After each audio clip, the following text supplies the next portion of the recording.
శివోహం భక్తి ఛానల్కి స్వాగతం అండి. అందరికీ నమస్కారం. 2024వ సంవత్సరంలో మోహిని ఏకాదశి విశిష్టత మరియు ఈ రోజున పాటించవలసిన నియమాల గురించి తెలుసుకుందామండి. వైశాఖ మాసంలోని శుక్లపక్ష ఏకాదశినే మోహిని ఏకాదశి అంటారండి.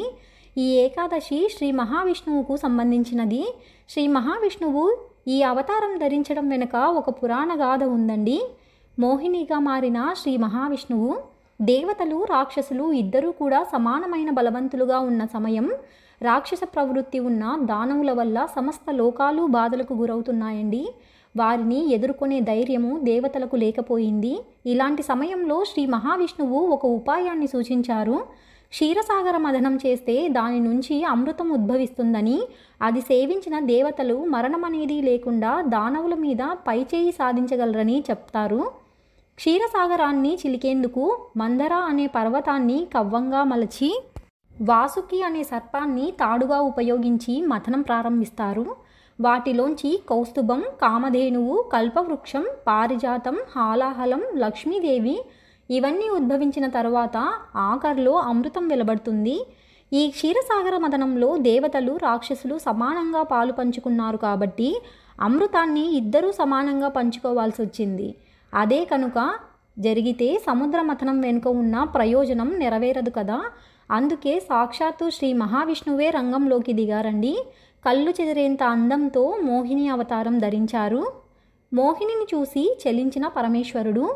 మోహిని రూపం ధరించిన శ్రీ మహావిష్ణువు రాక్షసులను ఏమార్చి దేవతలకు మాత్రమే అమృతం దక్కేలా చేసి మాయమైపోతారండి.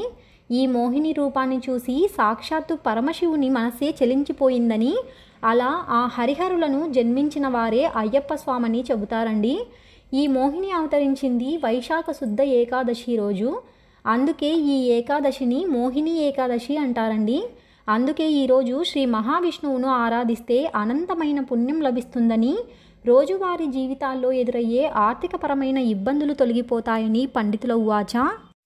ఇవాళ ఉపవాసాన్ని ఎలా ఆచరించాలి?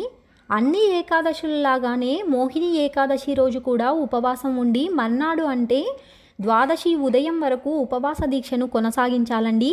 ఇలా కుదరని పక్షంలో ఏకాదశి రోజైనా ఎలాంటి ఆహారము తీసుకోకుండా ఉపవాసం ఉండే ప్రయత్నం చేయాలండి. ఉపవాసం చేసే సమయంలో ఎట్టి పరిస్థితులలోనూ నిద్రించరాదని శాస్త్రవచనం. ఉపవాసం చేసేందుకు ఆరోగ్యం సహకరించని వారు కనీసం తలకు స్నానం చేసి దీపారాధన చేసి శ్రీ మహావిష్ణువు శ్లోకాలు చదువుకుంటే మంచిదని చెబుతారండి. మోహినిగా మారి దేవతల కష్టాలు ఎలా తీర్చాడో మన కష్టాలు కూడా అలాగే తీర్చాలని మనిషిలో ఉండే రాక్షస ప్రవృత్తిని చంపేసి సాత్వికతను వెలికి తీయాలని ఈ ఏకాదశి రోజు శ్రీ మహావిష్ణువుని పూజిస్తారండి. ఈ వ్రతం ఆచరిస్తే తీర్థయాత్రకు వెళ్ళి పేదలకు దానం చేయడంతో సమానం.